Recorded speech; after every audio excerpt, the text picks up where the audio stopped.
Aí, quando surge o Alviverde, eu surjo aqui com mais um vídeo no canal do Verdão. O Jean Oddi deu a análise dele a respeito de Palmeiras e Botafogo. O confronto foi sorteado para as oitavas de final da Libertadores. É a revanche aí de John Textor contra o Palmeiras. O que será que vai acontecer nesse confronto aí, hein? Primeiro jogo será no Rio de Janeiro, o segundo será em São Paulo.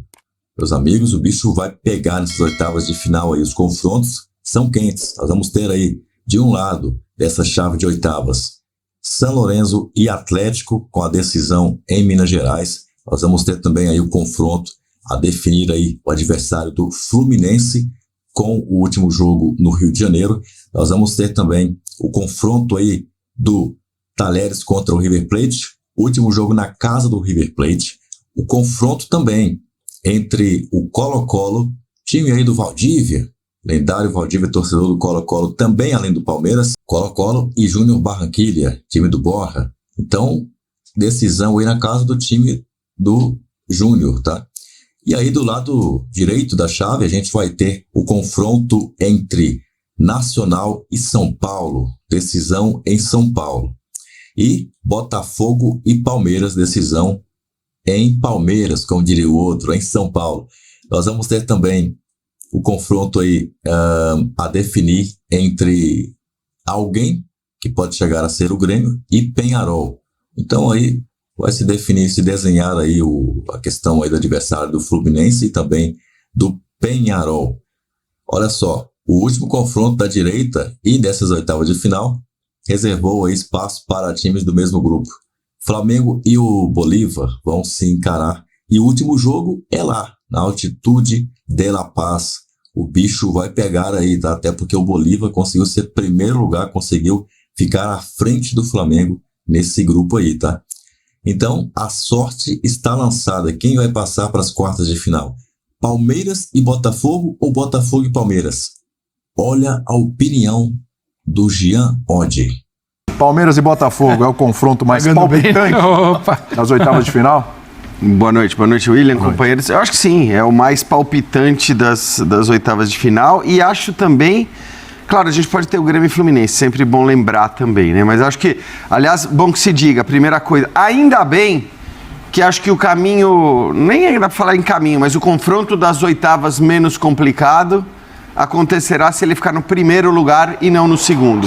Para que não haja aquela ideia de que de repente o Grêmio vai forçar uma segunda colocação. E eu acho que estaria até no direito de fazer, já que a Conmebol resolveu fazer o sorteio antes da definição dos classificados. Então, me parece melhor pegar o Peñarol hoje do que pegar o Fluminense nas oitavas. Caminhos, depois, acho que eles são tão complicados quanto. Você teria você pega um Flamengo, aí o Palmeiras, o São Paulo, o Botafogo numa semifinal e depois a decisão. E no outro você teria, passando pelo Fluminense, o Atlético, o River. Então também é complicadíssimo. Aí, então eu acho que tá tudo muito primeiro, justo. Que bom que o Grêmio vai ter que jogar para ficar em primeiro. Acho que essa é a primeira coisa a chamar a atenção.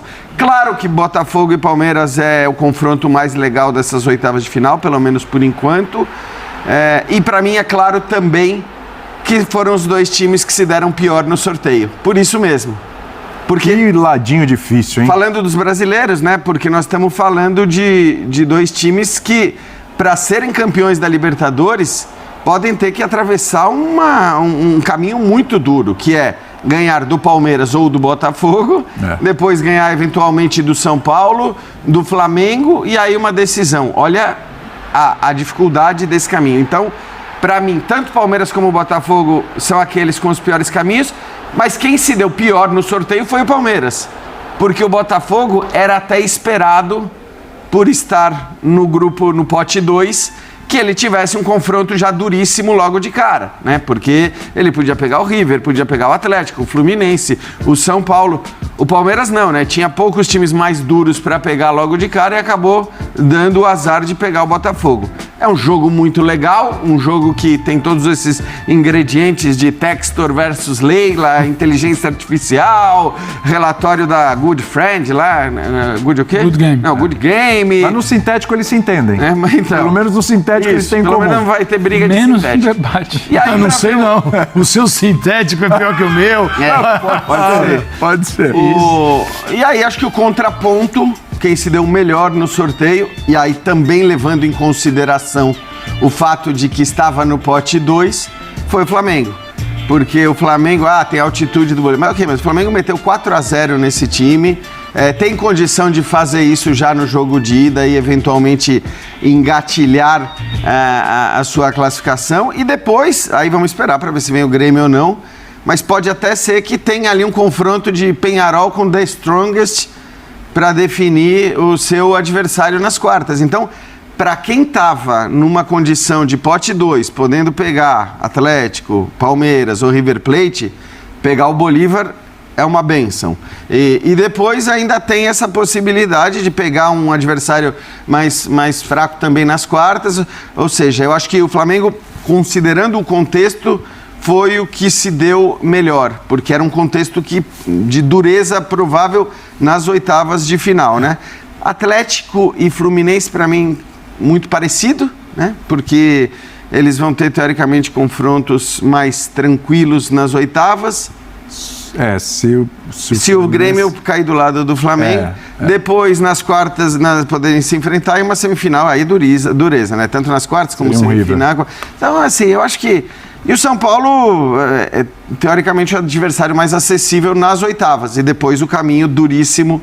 Já sabe que nas quartas é parada dura, já sabe que muito provavelmente na semifinal também, mas acho que essa é o olhar geral, assim, em relação a graus de dificuldade ou de sorte no sorteio, né? Porque claro que para considerar a sorte ou o azar no sorteio, você precisa levar em conta o que poderia acontecer com cada time. Sim. Então, assim, as condições de Palmeiras, Atlético, Fluminense e São Paulo eram bem melhores antes do sorteio do que as condições de Botafogo e de Flamengo. Por isso que eu vejo o Flamengo como um time que acho que ficou contente com o caminho que tem. O curioso sobre o pessoal da perna, quando a gente vê a tela, a perna ali do lado direito, é que a gente pode ter um time brasileiro campeão da Libertadores sem jogar com nenhum time vizinho, de país vizinho, só jogando com brasileiros. Porque olha só, o São Paulo passando, ele pega já nas quartas ou Botafogo ou Palmeiras,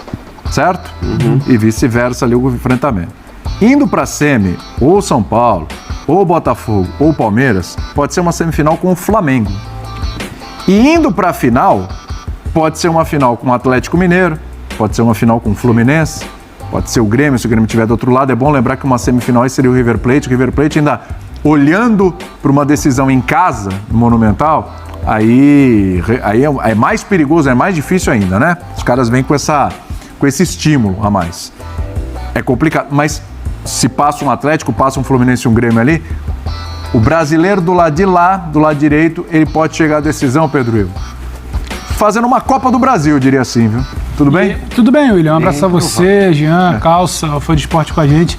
E até pelo que virou a Libertadores nos últimos anos, que o Brasil pode colocar 7 dos 16 clubes nas oitavas de final, uma Copa do Brasil não quer dizer que você está acostumado, não quer dizer que é fácil, pelo contrário. O São Paulo ali, a gente classificou muito como um sorteio não tão bom para o Palmeiras, já seria complicado para o Botafogo.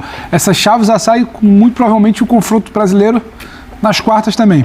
Sim. E talvez, muito provavelmente, o confronto brasileiro também na semi. Se olha para o outro lado, que você tem ali, tirando o Galo, o Fluminense depende de como vai chegar. Um River que eu já vejo praticamente numa semifinal, tem um Júnior e Colo-Colo ali que você não consegue colocar perto de nenhum outro confronto.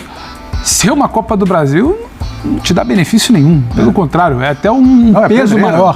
Tudo que cerca o jogo é mais complicado, toda a pressão ela é mais... O Textor Eleira já está dominando as manchetes e a gente não tem nem 12 horas de sorteio. O São Paulo, com toda essa expectativa de evolução, que é o São Paulo dentro de uma Libertadores, não é legal. Não é legal pegar um São Paulo no mata-mata. Se você puder pegar um Nacional, por exemplo, mais com todo o Palmeiras com retrospecto Nacional, com São Paulo. Aí você vem ali para a chave de baixo, você quer o Flamengo. Então, a Copa do Brasil, ela não tá fácil, podendo pintar um Grêmio ali como primeiro do C. Essa tal Copa do Brasil. Agora o Jean falou muito, você abriu falando do confronto talvez mais complicado, mais difícil. A gente tá colocando o Palmeiras e Botafogo. Acho que vai ser o confronto mais complicado para os dois times. Acho que vai ser o confronto mais interessante, do ponto de vista que vai se falar muito de tudo que o Jean já enumerou ali de fora de campo, mas vai dar para falar muito de campo. o que o Abel está pensando para esse novo momento de oscilação, que ele é mais um momento que a gente vai esperar algo do Abel para colocar o Palmeiras onde ele já colocou outras vezes. Mas eu acho, o Arthur Jorge acho que não precisa falar da expectativa que tem, que é outro Botafogo, em comparação com o ano passado. Muito bom trabalho inicial. Mas eu acho que tem um outro confronto ali que a gente precisa olhar, que eu acho que é o mais traiçoeiro para mim. Diga lá, qual? É o Flamengo e Bolívar. O Flamengo e Bolívar, com 1-0 no jogo de ida, você não consegue dizer que o Flamengo está com muita vantagem. Com 2-0 você não consegue dizer. Com 3-0 você bota o pé no chão, porque é o que o Calçade falou. Vai ter que correr. O Bolívar, ele, desde o ano passado, não dá pra dizer que é novidade, porque o Bolívar, ele é um clube que pelo segundo ano consecutivo ele tá no mata-mata. Libertadores. 3 vitórias em casa. E 3 jogos ele ganhou as quartas. E neste ano, passado. líder do grupo do Flamengo. Até aqui, fez mais que o Flamengo. Porque o Flamengo venceu as suas partidas em casa, só que o Bolívar foi melhor quando teve que sair. Ah, mas teve o 4-0, é muito diferente. O contexto, pra mim, do 4-0 do Maracanã não deve se repetir no outro jogo da ida. Pedrão. Até porque... O Bolívar não vai se abrir. Como o Bolívar começa contra o Flamengo, né? Ele praticamente ele se lança, ele não tinha muito o que perder na competição, vaga encaminhada, não acho que vai ser o cenário do jogo de ida. Então, você não vai, talvez, pintar um cenário que você vai virar pro jogo de altitude, a não ser que a gente fale de uma goleada, fale, a vaga do Flamengo está encaminhada.